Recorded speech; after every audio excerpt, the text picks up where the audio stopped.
Portanto, novamente, a oração não é algo que você decora, algo como uma poesia. E você tem uma oração para dormir e uma oração para a comida. E isso se torna uma rotina. A oração é uma conversa. Quando você ora, seu objetivo principal não deve ser cumprir seu dever ou resolver uma crise. Embora precisemos apresentar nossas necessidades diante do Senhor, o objetivo principal deve ser conhecer a Deus. Porque os problemas que temos, embora sejam reais, não são o problema mais importante. O problema mais importante, a necessidade mais importante, a necessidade mais vital, o maior problema que temos é que não conhecemos a Deus. A oração deve ser com um propósito. Primeiro, para conhecer a Deus. Quanto mais você conhece a Deus, mais você o entende, mais você confia nele, mais você o ama, mais paz você tem.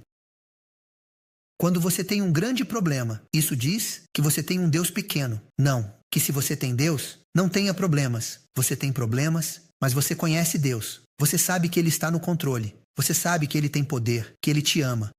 E você coloca isso em suas mãos e confia nele, embora não entenda, não baseado no que você entende, mas baseado no relacionamento, baseado no fato de que você o conhece. Dito isso, existem alguns passos. Quando você ora, quanto mais você ora, mais você conhece a Deus. Quanto mais você conhece a Deus, mais você se conhece, porque depende com o que você se compara. Se você se comparar a alguém que está na prisão, alguém que cometeu um crime, você se sente melhor. Se você se comparar com a Mãe Teresa ou com outra pessoa, você sente que é pior. Mas quando você se compara a Deus, então você sabe que é um pecador. Você sabe que não há nada que você possa fazer por conta própria. E você sabe que precisa de transformação. E assim, quanto mais você conhece a Deus e seu amor e sua santidade, comparando-se a Deus, mais você entende sua situação e sua necessidade desesperada de mudança. Quando você olha para Deus e vê seu amor, sua perfeição, sua santidade divina, você entende que não é nada parecido com Paulo. Paulo diz: eu sou o maior entre os pecadores, o maior pecador. Bem, eu não acredito que Paulo foi o maior pecador. Ele era um apóstolo. Ele foi um dos melhores no Novo Testamento. Mas ele não se comparava com os outros. E assim, quando você se compara a Deus, você imediatamente sabe que precisa de transformação. Você precisa de arrependimento. Você precisa de mudança. Você precisa de crescimento. Você precisa de vitória. E se você tentar isso, nunca conseguirá. Basicamente, quanto mais você tenta, pior fica. Você já tentou mudar a si mesmo, conseguir vitória sobre alguns pecados. Por exemplo, a raiva. Eu não nasci muito paciente. Eu tenho um metabolismo alto, uma alta energia. Eu posso realizar muita coisa, mas eu tenho um pavio curto, basicamente. Eu fico bravo, imediatamente. E eu tento ser paciente, e eu vou perder a paciência. E tento ser paciente e segurar. E eventualmente eu explodia, e era uma bagunça. Então eu perguntei ao meu pai: como você consegue paciência? E meu pai disse: você já tentou? Sim. Você já orou sobre isso? Sim. E o que aconteceu? Ele queria que eu percebesse. Ele sabia a resposta para a minha pergunta. Ele só queria que eu percebesse o que aconteceu. Eu disse: muito estranho. Quanto mais oro para ter paciência, mais parece que, às vezes, fico com raiva. E ele disse: sim, é isso que acontece. Por duas razões. Primeiro, Satanás vai te atacar ainda mais. E segundo, você não pode se mudar. Você pode mudar um pouco seu comportamento externo, mas não pode mudar seu coração, sua natureza. É preciso do poder de Deus para te mudar. Somente Ele pode te dar um novo coração. Você precisa nascer de novo. Você precisa ser um novo ser. Então eu disse: como você faz isso? E meu pai me disse: você não pode mudar seu coração. Mas você pode convidar a presença de Deus. Esse é o seu dever. Quanto mais você o conhece e mais o convida, quando ele entra, mais ele tira do seu coração. Menos poder, menos acesso Satanás tem. Portanto, você não luta contra o pecado, lutando contra o pecado. Você luta contra o pecado, convidando Deus. E ele luta contra o pecado por você. Ele te dá vitória. Você não pode lutar contra Satanás, mas Deus já derrotou Satanás. Ele te dá vitória. Então, sua parte é convidar Deus. Então, como posso ter vitória sobre o pecado ou sobre a raiva, por exemplo? Bem, vou te dar um exemplo.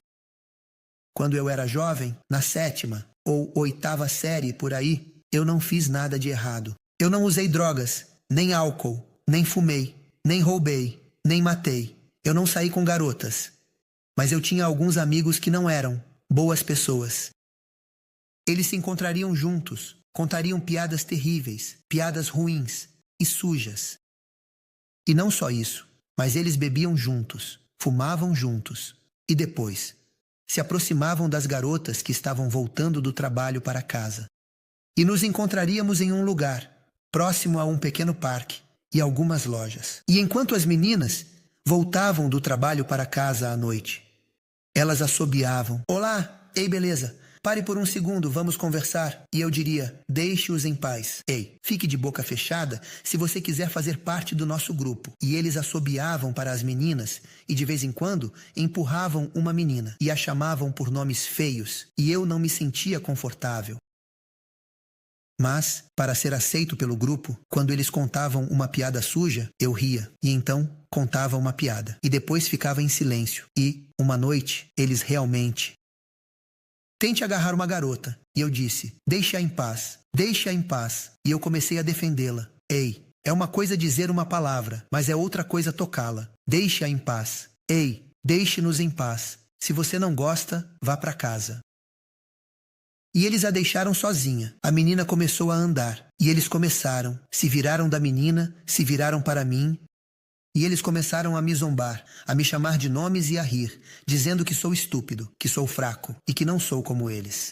Eles zombam das meninas. Eles se aproximam das meninas. Eu não sou como eles. E eles disseram: "Você não pertence aqui." E eu fiquei tão machucado que fui embora. Depois que eu saí de casa, eles foram atrás daquela garota e a atacaram. Na manhã seguinte, soube que todos estavam na prisão. Todos foram presos. Se eu estivesse lá, eu teria sido preso. Embora eu não tenha tocado na garota, eu teria feito parte daquele grupo. Na noite seguinte, tive uma noite difícil. Eu me sentia culpado. Embora eu não tenha tocado na garota, embora estivesse tentando defendê-la, quando ela disse: "Me deixe em paz", eu disse: "Deixe-a em paz." Eu estava tentando defendê-la, mas, fazendo parte daquele grupo, percebi que estava indo na direção errada. E quanto mais eu passava tempo com eles, mais eu me tornava como eles. E eu preciso de mudança. E eu senti que precisava de perdão. As pessoas oram por perdão, mas não têm paz. Elas não sabem se são perdoadas. Elas não entendem o perdão. Eles dizem: "Eu não me sinto perdoado." Você não sente o perdão. O perdão não é eletricidade para se sentir. Você não sente cheiro, não vê, não toca o perdão. O perdão é pela fé. A Bíblia simplesmente prometeu. E Deus não mente. Não por causa de você, mas por causa de seu caráter. Deus diz: se você confessar, essa é a sua parte. Confessar, Deus perdoa e purifica. Se você fizer a sua parte, Deus certamente fará a dele. Você não vê isso. Você não merece isso. Você não sente isso. Você não entende isso. Mas, no entanto, no momento em que você confessa com um coração quebrantado, um coração honesto, nesse momento, Deus te perdoa. Você está perdoado. Isso significa que Jesus assume seu pecado sobre si mesmo, como ele fez. E ele toma sua justiça divina, pura e perfeita, e a coloca sobre você, como se você nunca tivesse pecado. E naquele momento, você é tão justo quanto Jesus, porque ele lhe dá a sua própria justiça. Você está perdoado. Naquele momento, você não sente isso, mas Deus prometeu. E você aceita isso pela fé. Você acredita nisso, basicamente. Se você está endividado e eu te dou um cheque, você olha para o cheque e esse é todo o dinheiro que você deve. E você diz: "Não tenho certeza se isso é real ou falso." Você precisa acreditar. Você precisa ter fé de que eu te dei um cheque real e você precisa ir ao banco com fé e depositar o cheque. E, depois que você depositar, o banco vai te dizer: "Sim, é um cheque real. O dinheiro entrou na sua conta." Assim é com Deus. Você precisa confiar que Deus não mente. Se ele lhe deu a promessa de que Jesus, na cruz, pagou pelo seu pecado, e quando você confessa, ele lhe dá o cheque, ele te perdoa. Se você acredita, naquele momento, você é perdoado. E assim, eu me senti muito culpado. E eu queria perdão. E eu queria mudança e vitória. Então, naquela noite, eu fui orar. A partir daquela noite, minha vida mudou e tomou uma direção diferente. Eu fui orar. Eu disse: Senhor, sinto muito. Comecei a ir daqui e depois para cá e depois para lá e eu não estava indo na direção certa. Mas se você me perdoar e se você me ajudar a mudar, eu quero perdão e quero uma nova direção. Eu quero te conhecer, eu quero te seguir, eu quero te servir, eu quero uma nova vida. Você me ajudaria. Como posso saber que você faz isso? Eu não tive fé suficiente para confiar na promessa da Bíblia. Em 1 João, se confessarmos, Deus perdoa. Tão simples, claro. Eu era muito pequeno, um bebê em coisas espirituais. Começamos como bebês e crescemos cada vez mais até o status da plenitude de Cristo. E somos chamados a crescer. Eu era um bebê, não estou lá, não cheguei lá, mas estou crescendo diariamente. Mas naquele momento eu estava no começo, como Maria, como o ladrão na cruz, como todos que começaram um relacionamento com Deus. Eu estava no meu início. E então eu disse: você poderia, por favor, me perdoar? E geralmente, se conhecemos Deus, não precisamos de sinais. Quando você pede um sinal, como Gideão no início de sua caminhada com Deus, ele queria um sinal. Quando você quer um sinal, é porque não conhece Deus o suficiente para confiar nele. Quando você conhece e confia nele, não precisa de sinais. Você não deve depender de sinais. Você deve depender do conhecimento. Você deve conhecê-lo e confiar que Deus não mente. Deus cumpre sua palavra, mas eu estava no começo. Minha fé não era forte. Então eu disse: Senhor, mostre-me que você me perdoou e que você me ajudará. E então eu peguei a Bíblia porque meu pai me dizia: a oração e o estudo andam juntos. Através da oração, você fala com Deus. Através de sua palavra, Ele fala com você de volta. E assim eu peguei a Bíblia. Eu disse: você me perdoaria. Você me deixaria saber que me perdoou e que me ajudará a mudar e estará comigo. Então eu abri a Bíblia e era Isaías 54. E os versículos da Bíblia diziam: por um momento eu estive irado com você, mas eu perdoo você e o recebo de volta com um grande amor. E mesmo que as montanhas se movam, meu amor nunca se afastará de você.